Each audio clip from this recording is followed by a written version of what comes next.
Selamat siang, perkenalkan nama saya Christina Goliko, kelas 1C, NIM 21030201004, Prodi Ilmu Administrasi Bisnis, Fakultas Ilmu Sosial dan Ilmu Politik. Baik, di sini saya akan menjelaskan tentang The Study of Sociology by Herbert Spencer. Studi Sosiologi, bab 1, kebutuhan kita. Masalah yang mempengaruhi kepentingan pertanian yang masih dogmatis seperti agitasi anti hukum jagung di setiap lingkaran pedesaan bahwa negara akan hancur jika orang asing dengan pajak ringan diizinkan untuk bersaing di pasar kita dengan orang Inggris dengan pajak yang tinggi. Sebuah proposisi yang dianggap begitu jelas sehingga perbedaan pendapat dirinya menyikatkan kebodohan atau kekejaman. Mereka dengan sengaja menutup mata pencarian terhadap fakta. Secepat mereka menambah rezeki bagi orang-orang yang hidup tanpa tenaga kerja, begitu cepat mereka meningkatkan jumlah mereka yang hidup tanpa kerja, dan bahwa dengan pendistribusian sedekah yang terus meningkat, datanglah protes yang semakin meningkat untuk mendapatkan lebih banyak lagi sedekah. Penyebab langsung dan hasil terdekat hanya dipikirkan, hampir tidak ada kesadaran bahwa penyebab hasilnya adalah seringkali banyak dari mereka cukup tak terhitung. Buruh yang sudah lelah harus bekerja lebih keras selama 1 jam. Istrinya harus membantu di ladang serta menyusui bayinya. Anak-anaknya masih diberi makan lebih sedikit daripada yang seharusnya.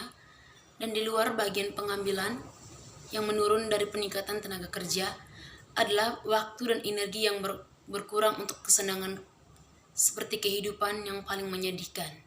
Bab 2, apakah ada ilmu sosial? Revolusi yang agung menggelagak dan mengejutkan telah ditaklukkan dan dikacaukan oleh keadilan ilahi secara pribadi dan dalam pemerintahan berturut-turut. Kebijakan manusia bertepuk tangan dan menang dipersonifikasikan dalam M. Thiers tidak akan lama dikalahkan dan dibingungkan oleh revolusi yang mengejutkan telah ditaklukkan dan dikacaukan oleh keadilan ilahi secara pribadi dan dalam pemerintah. Keinginan untuk menghindari hukuman akan berlaku pada setiap laki-laki dan keinginan untuk mendapatkan hasil terbesar pada tenaga kerja, keinginan untuk naik tingkat kehidupan yang lebih tinggi, keinginan untuk mendapatkan tepuk tangan yang lebih tinggi, dan masing-masing akan menghasilkan hasil yang rata-rata. Bab 3, sifat ilmu sosial. Kelompok laki-laki dalam generalisasi bersifat keseluruhan mereka membuat cangkul masyarakat sebagai hal-hal survei umum suku dan bangsa serta dulu dan sekarang menunjukkan cukup jelas bahwa memang demikian, dan pertimbangan singkat tentang kondisi menunjukkan tidak kurang kejelasan. Mereka memiliki semua kebutuhan dan makanan dan memiliki keinginan yang sesuai. Bagi mereka semua, pengetahuan tenaga adalah pengeluaran fisiologis, harus membawa imbalan tertentu dalam nutrisi jika tidak merugikan, dan disertai dengan rasa jijik ketika didorong secara berlebihan atau bahkan sebelum mencapainya. Mereka juga bertanggung jawab terhadap fisik mereka yang cedera dengan rasa sakit yang menyertainya dan berbagai fisik yang ekstrim tindakan. Bab 4, kesulitan ilmu sosial. Fenomena-fenomena yang akan digeneralisasikan bukanlah dari jenis yang dapat diamati secara langsung. Dalam masyarakat maju, laki-laki mengikuti pekerjaan yang berbeda. Generalisasi mudah dibuat, tetapi bentuk pengaturan sosial tidak diciptakan secara khusus. Bab 5, kesulitan tujuan. Kesulitan tujuan, banyak hal yang dilakukan akhir-akhir ini terhadap mengubah sejarah primitif menjadi mitos, dan bersama dengan banyak hal yang dilakukan untuk mengubah perkiraan yang tidak dilakukan lagi oleh orang yang hidup di masa lalu. Tentang tidak dapat dipercayanya bukti sejarah. Karenanya akan ada yang siap menerima pernyataan bahwa salah satu hambatan untuk generalisasi sosiologi adalah ketidakpastian data. Bab 6. Kesulitan subjektif intelektual. Jika menyaksikan pengelolaan anak oleh seorang ibu dari kecil kapasitas, mungkin ketidakmampuan yang dikhianati membayangkan pikiran dan perasaan anak. Sekarang, anak berusaha untuk lihat keluar jendela dan sekarang, ketika dilarang untuk melakukan itu, ia naik ke kursi atau ikut campur dengan barang bawaan kecil melihat keluar jendela. Dia menganggap perilakunya hanya kejahatan.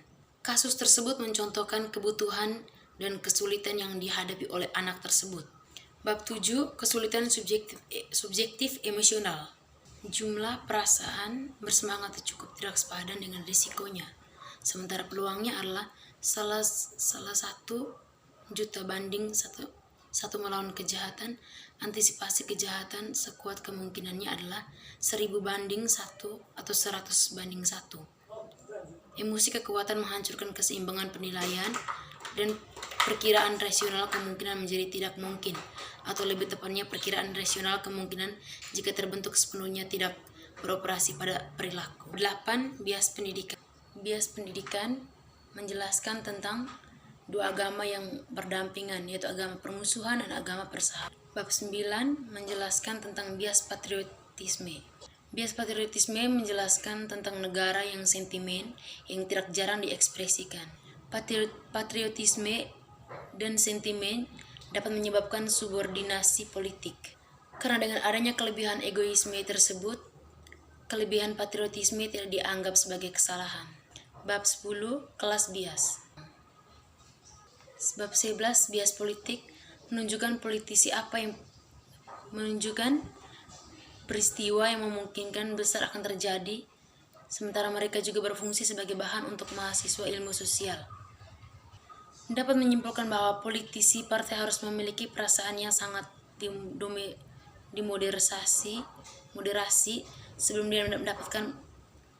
dia dapat menafsirkan bahwa dengan perkiraan kebenaran peristiwa masa lalu dan menggambar kesimpulan yang benar tentang masa depan. Bab 12. Bias teologis. Bias teologis ini menjelaskan tentang pembunuhan terhadap orang yang cacat, jompo, dan sakit, serta pembunuhan bayi. Bab 13. Disiplin. Disiplin menjelaskan tentang disiplin mental. Selain efek langsungnya pada fakultas dibawa ke dalam bermain, memiliki efek yang tidak langsung pada fakultas ditinggalkan. Antagonisme dalam pemikiran bahwa rentang yang lebih sempit antara penalaran umum dan khusus pemikiran. Bab 14. Persiapan dalam biologis. Perumpamaan tentang penabur memiliki penerapannya pada kemajuan sains. Bab 15. Persiapan dalam psikologi. Persiapan dalam psikologi menjelaskan tentang pengakuan tersirat dari kebenaran bahwa efek dari hukum akan tergantung pada cara di mana kecerdasan manusia dan perasaan dipengaruhinya. Persiapan dalam psikologi juga menjelaskan tentang eksperimen. Bab kumpulan, yaitu perbandingan masyarakat yang belum sempurna satu sama lain dan dengan masyarakat dalam tahap kemajuan yang berbeda, sehingga mereka menghadirkan kesamaan tertentu. Sekian dan terima kasih.